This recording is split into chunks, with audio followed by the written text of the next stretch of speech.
Mpendwa mtazamaji wangu, ninakukaribisha sana katika kipindi ambacho kimekuwa baraka sana kwa watu wengi mno. Ninapata mrejesho wa simu kwa watu aina mbalimbali, watumishi wa Mungu, na kila mmoja ambaye amekuwa natazama na kufuatia kipindi hiki, hakika na kushukuru sana. Lakini pia hata kwa wale ambao mnatazama mitandao ya kijamii, mnafuatia kwenye akaunti zangu za YouTube pamoja na Facebook na TikTok, endelea tu kusubscribe. Kwa wewe ambaye ni mara ya kwanza, lakini wewe ambao umeshasubscribe, hebu sambaza mafundisho haya kwa vikundi, kwa watu wengi ndani na nje ya nchi, na Mungu atakubariki sana. Na wewe unayenitazama kutokea nje ya Tanzania, hiyo namba hiyo unayoona chini unaweza kaitumia kuwasiliana nami kwa njia ya WhatsApp na kadhalika. Haleluya. Kwa hiyo ninakukaribisha sana. Angalia utambulisho wangu uko hapo na mahali ambapo kituo changu cha kazi kilipo, lakini mimi ni mhubiri wa Injili na mwalimu wa neno la Mungu. Na leo sasa pia ninakutana na wewe hapo sebuleni kwako, na wewe pia unanitazama kwa njia ya mitandao. Mungu akubariki sana. Haleluya. Endelea sasa kutazama kipindi hiki, na nitaomba na wewe kule mwisho wa kipindi. Kwa sasa ninaomba sasa nikukaribishe katika sehemu ya 3 ya somo ninaloendelea nalo juu ya vifungo vya uovu vinavyotesa maisha ya watu wengi. Kwa hiyo watu wengi sana sasa, kwa sababu tumeanza pamoja na mimi tangu tumeanza somo hili. Leo sasa ni sehemu ya 3, na leo nilianza kipindi kilichopita cha pili kueleza aina za uongo. Maana tunajifunza kwanza kifungo cha kwanza kabisa, ambacho ndio kifungo mama cha uovu kinachofungulia vifungo vingine vyote vinavyotesa maisha ya watu wengi duniani, ni roho ya uongo. Yaani hiyo ndio kifungo mama kilichozaa vifungo vingine ambavyo vimefunga, vimetesa maisha ya watu wengi sana, ni roho ya uongo. Sasa kipindi kilichopita kwa tunajifunza kwa habari ya aina za uongo. Nikasema aina ya kwanza ya uongo ni ule uongo unaochipuka ndani ya mtu mwenyewe, ambaye mwasisi wake kimsingi ndio Shetani. Lakini kuna ule uongo unaotoka kwa mtu kwenda kwa mtu mwingine kwa ajili ya kumharibu yule anayesikia. Lakini tukajifunza aina ya 3 ya uongo ni uongo ambao Shetani anauingiza ndani ya mtu kwa njia ya wazo au ushauri, kwa njia ya sauti, njia ya maono, njia ya ndoto au mafundisho ya uongo. Sasa nikaeleza tu kwa kifupi kwamba huko mbele nitakuwa nakuja sasa, pengine huko mbele vipindi vingine vitafuata takuja kwa nafundisha, je, Shetani nawezaje kusema na mtu kwa njia wazo au ushauri, kwa njia ndoto, maono na kadhalika. Sasa hiyo ni aina ya 3 ya uongo ambao tuliona namna ambavyo inatenda kazi. Haleluya. Sasa leo nataka twende tuangalie aina ya 4 ya uongo, ambao ni uongo unaotokana na shinikizo la hali au mazingira fulani. Yaani huo uongo wenyewe ni uongo ambao unatokana na shinikizo la hali au mazingira fulani, kwamba yani unakuja, sio kwamba mtu anakuwa amekwisha kujiandaa kusema uongo. Yale mazingira yale ndio yanasababisha jikuta nasema uongo, au hali fulani ambaye amejikuta naipitia anajikuta anasema uongo. Haleluya. Hebu sasa tuangalie jinsi roho ya uongo sasa inavyoweza pia ikaambukiza, ikarithiwa. Roho hii ya uongo ambao sasa tunajifunza hapa, kitabu cha Mwanzo sura ya 12. Kitabu kile cha Mwanzo sura ya 12 na ule mstari wa 10 mpaka 13. Kitabu cha Mwanzo sura ile ya 12 tunakwenda kumwangalia baba wa imani anaitwa Abraham, ambaye huyu ndio Mungu alimwita rafiki yake. Sasa Biblia inasema hivi, basi kulikuwa na njaa katika ile nchi. Abrahamu akashuka Misri akae huko kwa muda, maana njaa ilikuwa kali katika nchi. Ikawa alipokuwa karibu kuingia Misri, akamwambia Sarai mkewe, tazama, najua mwanamke mzuri wa uso. Basi itakuwa Wamisri watakapokuona watasema, huyu ni mkewe, kisha wataniua mimi na wewe watakuacha hai. Tafadhali useme wewe ndugu yangu, uwe heri kwangu kwa ajili yako, na nafsi yangu iishi kwa ajili yako. Unaona? Huyu ni Abraham ambaye sasa tunaona amekwisha kuitwa na Mungu. Na sasa kagare nchi ambaye ni kuja nchi ya Israeli, sasa kulikuwa bado hakujawa na ile miundombinu sasa ya uzalishaji wa chakula. Maana kulikuwa mmekaliwa na mataifa wapagani wanaojua kulogana, wanaojua kuabudu miungu mingine. Tunajua mahali ambapo watu wanaendekeza ushirikina, kuabudu miungu mingine, hakunaga maendeleo. Sasa Ibrahimu anaitwa sasa kwenda kuishi katika ile nchi ya Kanaani. Sasa kukawa na njaa kali katika ile nchi. Sasa upande mwingine sasa anapakana na nchi ya Misri, Israeli. Akasikia kule kuna chakula, kwa sababu wale wa Misri walianza kuerevuka muda mrefu sana kwa sababu ya kilimo cha umwagiliaji. Kwa walianza kuwa wazalishaji wa chakula kwa miaka mingi sana. Kwa hiyo ndio maana hata sababu mojawapo za wana waweze kwenda kule utumani Misri, Mungu alikuwa anakwenda kuwafundisha pia hata kwa habari ya kilimo, uzalishaji. Ndio maana walipotoka kule walikuja unaona mpaka sasa duniani ni watu ambao wanazalisha, wanaweza wakalima mboga na matunda eneo dogo akazalisha sana. Haleluya. Sasa tunaona Abraham ameenda kule. Wakati anaenda kule njiani akaanza kuhofia kufa. Na akaanza kuona kwamba kitakachosababisha mimi nife ni wewe Sara mke wangu, kwa sababu najua wewe ni mwanamke mzuri wa uso. Sasa tutakapofika huko, ili mimi wasiniue, bora wakuchukue wewe kuliko kuniua. Sema wewe ni dada yangu, usiseme mimi ni mume wako. Maana ukisema mimi ni mume wako ataniua. Lakini ukisema wewe ni dada yangu, sajua si ni kaka na dada, laja tumchukue huyu jamaa endelee na maisha yake. Sasa walipofika pale sasa katika nchi ya Misri, maandiko yanasema yule Sara wakaenda wakamsema kwa Farao. Farao akasema naendelee mkamlete. Walipoenda kumleta, maandiko yanasema Farao akamtenda alivyoweza kumtendea. Ukisoma ile kitabu cha Mwanzo sura 12. Endelea tu pale. Mnaona sasa anaposema wewe ni dada yangu. Ukifuatilia historia ni kweli Sara alikuwa ni dada yake.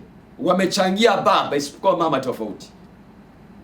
Lakini nyakati zile za ujinga Mungu alijifanya azioni, kwa sababu bado alikuwa yuko kwenye agenda ya watu kuongezeka waijaze nchi. Mbona? Kwa hilo alikuwa tatizo. Sasa tunachokiangalia hapa sasa, Sara alikuwa ni mke wake kwa utambulisho wa pale, sio dada, ni mke. Kwa hiyo kile kitendo cha Abraham kusema Sara ni dada yangu ulikuwa ni uongo. Ila huo uongo ulitokana mazingira hatarishi ambayo Abraham aliyahofia ya kuuawa. Huu ni uongo ambao unatengenezwa, yani natoka na mazingira ulionayo au unayoona yako mbele yako kwa ajili ya kujihami. Uongo. Takwenda kuangalia tu unavyotenda kazi Mungu. Haleluya. Kwa hiyo taarifa sahihi, Sara ni mke wangu. Lakini taarifa ya uongo, wewe ni dada yangu. Mama. Sasa tulijifunza uongo una mafiga manne. Kasema ni taarifa sahihi iliyopunguzwa au taarifa sahihi iliyoongezwa kitu au iliyobadilishwa kabisa au iliyobadilishwa matumizi. Kwa hiyo hapa tunapoona hapa sasa ni uongo ambao sasa ni taarifa sahihi lakini imebadilishwa sasa, kwamba kweli sasa watu waone Sara ni dada yake, na ndio maana Farao akaona mchukue. Haleluya. Sasa maana yake Abraham sasa kama baba ameanzisha mfumo, amejenga msingi tayari. Zaburi 11 mstari wa 3 nasema kama misingi kiharibika, mwenye haki atafanya nini? Kumbuka msingi tuliouona ambao Mungu alikusudia ni msingi wa kweli, kwa sababu Tito 1 mstari ule wa 2 Biblia inasema Mungu hawezi kusema uongo. Hawezi kabisa. Kwa msingi wake ni kusimama katika kweli hata kama inakugharimu kiasi gani. Kwa kile kitendo cha Abraham kusema uongo, akaanzisha mfumo. Na kwa sababu yeye ni baba, ule mfumo unafuata vinasaba vya damu. Ni uovu unaohama kutoka kwa mtu mmoja kuathiri watu wengi kwa vinasaba vya damu. Ona tena, narudia kosa la pili, mara ya pili. Mwanzo sura ya 20 mstari wa kwanza. Mwanzo sura ya 20 mstari wa kwanza. Abraham akaenda huko kwenda nchi ya kusini, akakaa kati ya Kadesh na Shuri, naye akatembea katika Gerari. Abrahamu akanena juu ya Sara mkewe, huyu ni dada yangu. Basi Abimeleki mfalme wa Gerari akatuma watu wakamtoa Sara. Umeona hapa tena ni awamu ya pili. Abraham anakimbia njaa. Hakuna kitu kibaya sana kama njaa. Ndio maana Waswahili wanasema adui yako muombe njaa. Ndio maana hitaji kubwa la mwanadamu ni chakula. Chakula kinaweza kusababisha uuze ulisi wako, kama ilivyotokea kwa Esau. Chakula kinaweza kusababisha ukatwezwa utu wako na heshima yako. Chakula, watu wakakudharau kabisa. Wanasema kitaka kujua mtu mstaarabu, muangalie wakati wa kula. Angalia tumpime kwenye chakula. Haleluya. Ndio chakula kinaweza kufunua uhalisia wa tabia wa mtu. Sasa hapa ni njaa imetokea. Sasa Abraham anakwenda Gerari huku Ufilisti. Anaenda na mke wake tena Sara. Hajabadilika sura, bado ni mzuri wa uso. Abraham anahofia tena kuuawa na mfalme Elimeleki wa Ufilisti. Akamwambia Bwana, ili niishi, mchezo ni ule ule. Sema wewe ni dada yangu. Nafundisha uone hiyo roho ya uongo pia inavyoweza ikalisiwa, ikaambukiza. Hii roho ni mfumo wa uovu. Unaweza ukahama kutoka kwako wewe baba, wewe mama, ukaenda kwa watoto wako na watoto wa watoto wako na vilembwe na vilembekezi. Ni roho. Na roho huwa haifi, huwa inabatilishwa unapokuwa umeitambua.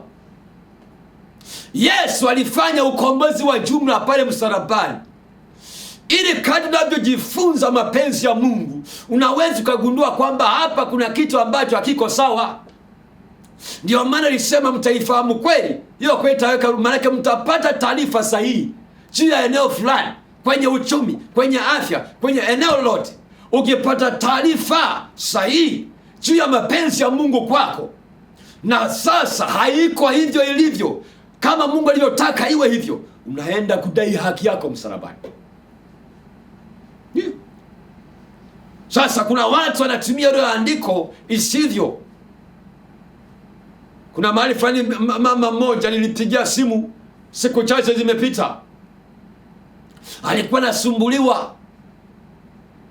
Sasa alipoombewa mara ya kwanza, nguvu za giza zikapiga kelele. Sasa alipoombewa mara ya pili, zile nguvu za giza zikajirudia. Akaanza kuambiwa, wewe una matatizo, una imani. Sisi tunachoamini, Yesu alikwisha kumaliza yote pale msalabani. No. Kwa hiyo hakuna kufanywa maombezi. Kwa hiyo mtu akionekana nguvu za giza, anaonekana hana imani huyu. Mambo ya ajabu. Kwa andiko tu moja amesema, amekalili tu mtumishi wa Mungu, yote Yesu alimaliza pale msalabani. Kuna vifungo vinatofautiana. Kuna vifungo vinatofautiana. Hata haya nguvu za giza, madhabahu za giza zinatofautiana viwango vya utendaji. Majini ni tofauti na mapepo. Kuna roho za kichawi, kuna madhabahu za mizimu, kuna madhabahu za falme za na wakuu, hizo ambazo tunasema za ni Freemason. Kwa lazima kila nguvu, na shetani huwa ashughuliki na mtu ambaye hana kitu. Haleluya, haleluya. Mbona sasa tunajifunza vifungo vinaweza vikamng'ang'ania mtu, kumbe ni maroho yametokea huko. Kwa hiyo asipofahamu kweli, anajiuliza hii nguvu inapitia wapi? Kumbe kiini bado hakijajulikana. Kama misingi ikiharibika, mwenye haki atafanya nini? Unaona sasa, Abraham anakimbia njaa. Mara ya pili ananena, Sara ni dada yangu. Uongo ule ule. Sasa tuone sasa nini kilichotokea. Tunaanza kuona sasa madhara ya ule uongo aliyousema Abraham.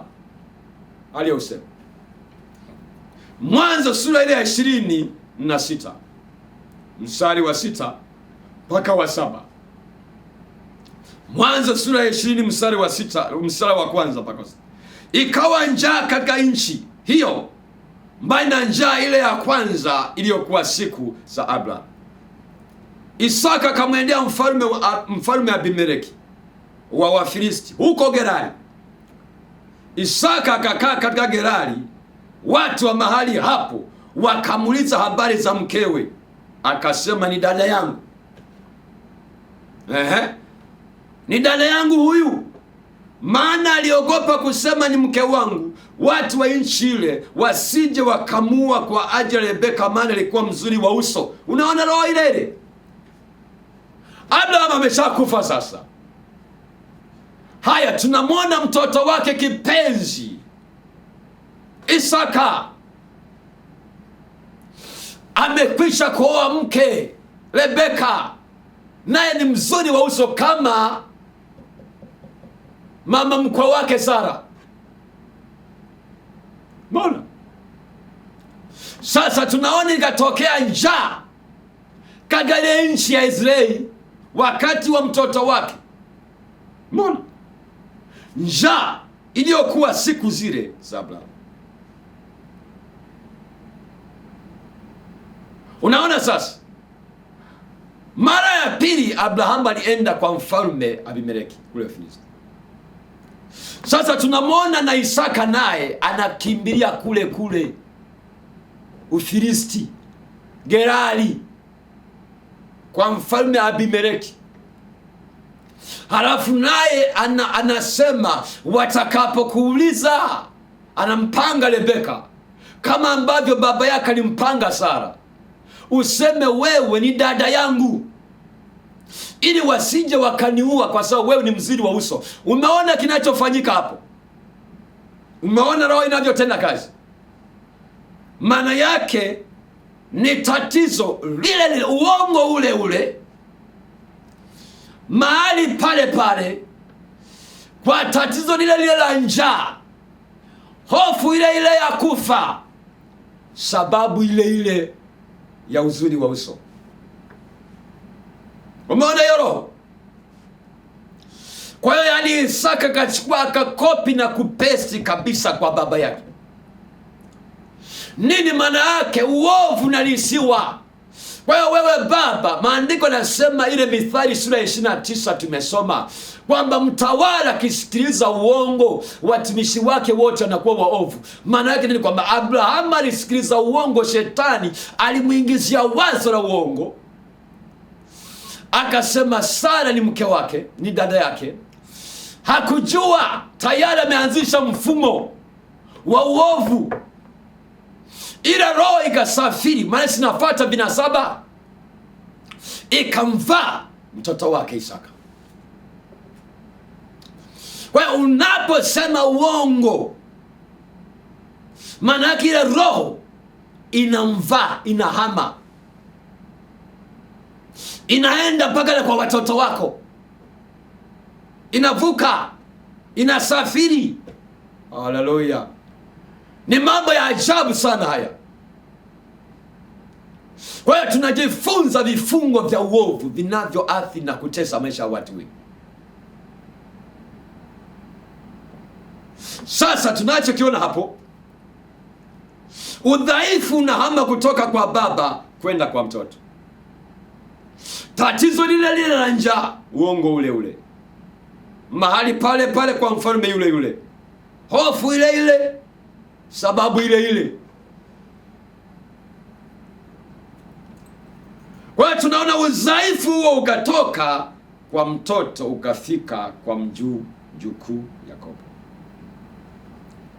Sasa tunaangalia sasa, kwani niishia pale? Hiyo roho ya uongo haikuishia pale, ilitoka kwa Isaka ikaenda kwa mjukuu wa Ibrahimu, anaitwa Yakobo. Hebu tuangalie kitabu cha Mwanzo sura ya 27. Mwanzo sura ile ya 27. Mwanzo sura ile ya 27 mstari wa 18 mpaka ule mstari wa 23. Akaja kwa baba yake akasema, babangu. Akasema, mimi hapa. Unani wewe mwanangu? Yakobo akamwambia babaye, mimi ni Esau, mzaliwa wako wa kwanza. Nimefanya kama ulivyoniambia. Inuka tafadhali ukakae kitako ule mawindo yangu, ili roho yako inibariki. Isaka akamuuliza mwanawe, imekuwaje umepata upesi namna hii mwanangu? Akasema, kwa sababu Bwana Mungu wako amenifanikisha. Umeona hiyo? Isaka akamwambia Yakobo, karibu tafadhali, ili nikupapase mwanangu, nione kama wewe ndiwe mwanangu Esau ama sio. Basi Yakobo akamkaribia Isaka babaye, naye akampapasa, akasema, sauti ni sauti ya Yakobo, lakini mikono ni mikono ya Esau. Wala kumtambua, maana mikono yake ilikuwa kama mikono ya Esau ndugu yake, yeye yenye malaika. Basi akambariki. Akamuuliza, wewe ndiwe kweli mwanangu? Yaani bado machale anamcheza, ana mashaka. Ndo mwanangu kweli Esau? Akasema, mimi ndimi. Unaona ka Yakobo, mimi ndimi. Akasema, nileteni karibu nami nipate kula mawindo ya mwanangu, ili roho yangu ikubariki. Akamsogezea karibu, naye akala. Kisha akamletea mvinyo akanywa. Isaka baba yake akamwambia, njoo karibu sasa, ukanibusu mwanangu. Akakaribia akambusu, naye akasikia harufu ya mavazi yake. Tazama, harufu ya mwanangu ni kama harufu ya shamba lililobariki Bwana, Mungu na akupe ya umande wa mbingu na manono ya nchi na wingi wa nafaka na mvinyo. Mataifa na wakutumikie na makabila wakusujudie. Uwe bwana wa ndugu zako na wana wa mama yako na wakusujudie. Alaaniwe yoyote atakaye kulaani, abarikiwe yoyote atakaye kubariki. Mbona habari hii? Haleluya. Hii roho inasafiri sasa. Imepiga hodi kwa nani? Kwa Yakobo. Huyu Yakobo ni mjukuu sasa wa Abrahamu, ni mtoto wa Isaka. Sasa tunaona Isaka amekuwa mzee pamoja na Rebeka mke wake, wana watoto wawili.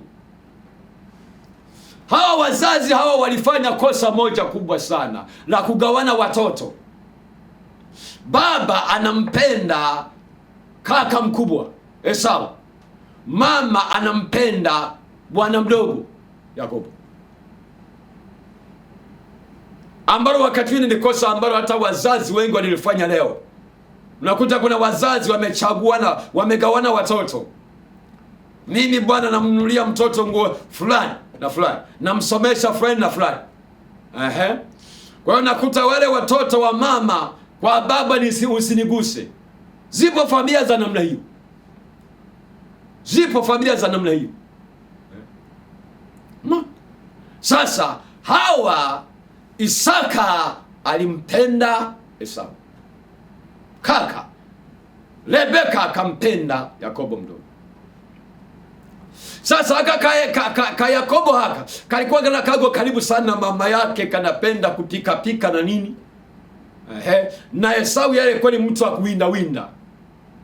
Sasa kikawaida kwa wana wa Israeli, watoto wa kiume hawawezi kutoka kwenda kujitegemea, kutoka kwenye bomba la baba yao mpaka wamemzika baba yao. Mpaka wamemzika baba yao. Na mpaka baba amewabariki ndio wanaondoka.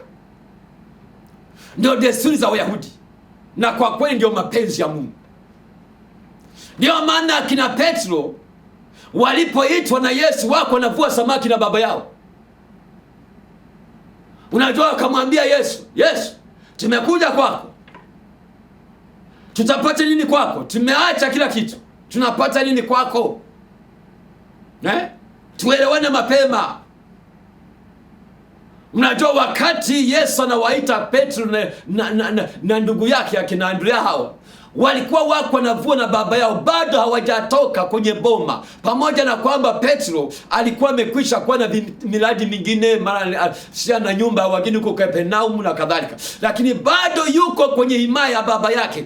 Maana yake baba yao hajafa, hajawagawia ulisi, hawajamzika baba yao, ndio watawanyike. Sasa kwa hiyo mtu akitoka, mtoto wa kiume, kabla baba yake hajambariki, hajatoa ulisi, wala hajafa, anakuwa amepoteza kila kitu. Maana anaonekana hajawa mtii, kama yule mwana mpotevu. Kwa hiyo sasa hawa jamaa wameachishwa na Yesu ulisi, halafu sasa desturi wamekiuka, baba hajafa, wameondoka. Kwa hiyo kabila waambia Yesu, tutapata. Yesu akawaambia, mlioacha baba, mlioacha mtapata mara 100 hapa duniani, hiyo ni naudhia huko. Mbona? Na kuna jamaa mwingine Yesu alimkuta mahali, akamwambia nifuate. Nifuate. Yule bwana akamwambia, nipe ruhusa nikamzike baba yangu, alafu nikufuate. Alafu Yesu akamwambia, wewe nifuate, twende kuhubiri Injili, acha wafu wazike wafu wao. Sasa kuna watu wanadhani, wanafikiri yani Yesu kabisa hakuwa na huruma. Yani huyu bwana amefiwa na baba yake mzazi kabisa. Anataka kwenda msiba wa baba yake. Yesu anamwambia, ondoka twende, acha wafu wazike wafu wao. Haikuwa hivyo, sio kwamba baba yake alikuwa amekufa. Desturi za Wayahudi, lazima kwanza aondoka, amepewa ulisi na amemzika baba yake. Asipofanya hivyo, akiondoka mapema, amekosa kila kitu na amevunja desturi. Sasa tunaona Isaka sasa anataka sasa kuwabariki watoto. Yuko tayari kwenda kulala kufa. Mbona? Anataka sasa wabariki watoto. Haya. Rebeka akapata hizo mfununu. Akamtonya. Vijana wanasema yeye ampendaye Yakobo, mwanangu, nimesikia baba yako anataka kwenda kuwabariki. Sasa sinafahamu kwamba baba yako anampenda kaka yako kuliko wewe. Sasa fanya hivi, hebu nakwenda kuchinja hapa mnyama hapa, halafu wewe wakati kaka yako ameenda, halafu nitamtengeneza vizuri. Nikishamtengeneza vizuri, halafu sinajua kaka yako ana manyoya sana mwilini, ana manyoya mwilini, halafu tavaa ile ngozi ya ule mnyama. Baba yako sasa hivi haoni vizuri, yeye anasikia tu kwa kunusa. Yakobo akasema, mama, baba hata nishtukia kweli. Mama akasema, wewe, hiyo dhambi utakayoifanya iwe juu yangu mimi, unaogopa nini mwanangu? Akasema, mama, basi niko tayari. Mama katengeneza, kachinja mnyama wake pale. Haya, katengeneza. Haya, blaza naye yele Yakobo, Esau, ameenda kuwinda kule swara kule polini. Haya, ametengeneza ya Rebeka, ameleta. Yakobo anaingia. Maona? Jina Yakobo maana yake mdanganyifu. Nini kilichotokea? Amemkuta Isaka yuko ndani ya nyumba. Baba, sasa inuka kitako, kae chini. Nimeleta sasa chakula unachokipenda, ule unibariki. Sasa nilikwambia hivi, hakuna kaburi la kuuzika ukweli, ila uongo una mwisho, na njia ya mwongo huwa ni fupi. Yaani unakwenda, mwisho tu utakuja kujulikana uhalisia wako. Haleluya, haleluya. Sasa tunaona Isaka akasema, mbona umekuja mapema kuliko siku zote? Uongo anasema Yakobo anasema, Mungu wako amenifanikisha. Wapo mnaosingizia kwamba ni Mungu. Hakuna uongo mkubwa wala mdogo, wala hakuna uongo mtakatifu. Wewe mama unayemdanganya mtoto analia, unamwambia, haya, simba huyo anakuja, simba anakuja. Ni uongo tu wa kawaida. Nao ni uongo pia. Simba yuko wapi? Alafu mtoto atakapogundua kwa, haya mama, ngume muongo, mbona simba hayupo? Hiyo roho umemwambukiza hiyo. Chachu kidogo inachachua donge zima. Haleluya, haleluya. Umeona? Anasema Mungu wako amenifanikisha. Wapo ambao wanasema Mungu ameniambia, kama yule nabii mzee, mimi nami ni nabii kama wewe. Ni mpendwa mwenzako. Mungu wako amenifanikisha. Ni Mungu kabisa aliyesema na mimi. Umeona? Isaka nauliza swali la pili. Haya, njoni kupapasi. Njoni kupapasi. Maana Isaka anasema sauti ni ya Yakobo. Njoni kupapasi sasa. Alipopapasa akakuta manyoya kweli. Sauti ni ya Yakobo, lakini ngozi mbona ni ya Esau? Anyway, ngoja nile nikubariki. Alipokula Isaka ameshiba, sasa amefurahi, akaanza kutamka maneno. Uwe mkubwa kuliko wote, atakaye kulani araniwe, ndugu zako wote wawe chini yako akutumikie. Mahali penye manono ya nchi pawe kwako. Sasa amebalika, amemaliza. Blaza anatokea sasa Esau. Tayari dogo ameshaondoka na mibaraka yote. Mbona? Sasa anakuja kuambia baba, sasa amka ule. Isaka anasema, jamani, huyu aliyetoka hapa ni nani? Sio wewe. Esau akajua mambo yamekwisha kuharibika. Huyo bwana mdogo huyu amekwisha kunivurugia kila kitu. Ameshaharibu huyu. Kumbe ni roho ile ya uongo. Imetoka wapi? Imetoka kwa Abraham. Imekuja kwa Isaka, Isaka imehama imekuja kwa Yakobo. Mchungaji sahihi. Tuko kwenye ulimwengu wa ajabu sasa hivi. Kuna wachungaji wa kweli na kuna wachumaji kweli kweli. Kuna wachungaji wa kweli na kuna wachumaji kweli kweli. Sasa Yeremia 3:15 Mungu anasema, nami nitakupa mchungaji anayependeza moyo wangu, atakaye kuchunga kwa maarifa na ufahamu. Wewe tu anza kusema, Mungu, sasa nimeamua kuja kwako Yesu. Naomba damu yako inisafishe. Roho zote iko ni pamoja roho ya uongo iondoke kwangu kabisa. Nitembee kwenye kweli yako. Nipe mchungaji atakayenichunga katika maarifa na kweli. Mungu atafanya. Kwa maombi anakwenda kuomba. Baba, katika jina la Yesu, na iachilia nguvu yako sasa iweze kwenda kwa ndugu yangu huyu popote palipo duniani na nitazama. Yesu, nimefundisha utendaji wa roho ya uongo, vyanzo vya roho ya uongo, aina za uongo na kadhalika, jinsi ambavyo wewe Mungu ni kweli. Hakuna kusema ukweli, kusema uongo kwako, na unataka sisi watoto wako, kuanzia sisi watumishi wako, tusimame katika kweli na tuwaambukize watu kweli, tusiwaambukize watu roho ya uongo. Bwana Yesu, ninaomba toba kwa ajili ya watu hawa, naomba toba kwa ajili ya mama huyu, kwa damu ya Yesu mwana wa Mungu aliye hai. Achilia damu yako sasa isafishe hiyo roho ya uongo, iondoe hiyo roho ya uongo kwa damu ya Yesu mwana wa Mungu aliye hai. Pepo la uongo machie, pepo la uongo machie, pepo la uongo toka ndani yake, toka ndani yake kwa damu ya mwana-kondoo Yesu, toka ndani yake kwa jina la Yesu mwana wa Mungu aliye hai. Yesu, ninaachilia nguvu zako. Kama kuna aliye dhaifu awe mzima sasa, apokee uponyaji. Kama kuna mtu yote amekata tamaa, amechanganyikiwa, ainuke sasa kwa damu ya Yesu mwana wa Mungu aliye hai. Yesu uliye hai, wewe ambaye ni kweli, ithibitishe kweli yako kwa watu wako waliosikia, katika jina la Yesu Kristo mwana wa Mungu aliye hai. Amina. Sasa naomba unatamani kuwasiliana na mimi, wewe ambaye uko serious, unawasiliana na mimi, tashirikishana. Unaweza kusema, pengine mchungaji, bado nahitaji unishauri zaidi. Mimi niko tayari, ndio kazi niliyoitiwa, lakini Mungu akutendee mema. Chukua hatua. Wako watumishi wa Mungu wazuri sana huko ambao watakulea na kukufundisha katika kweli ya Mungu.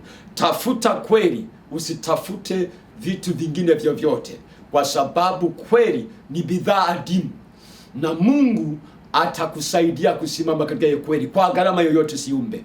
Na Mungu wangu na kutendee mema. Tukutane kipindi kinachokuja.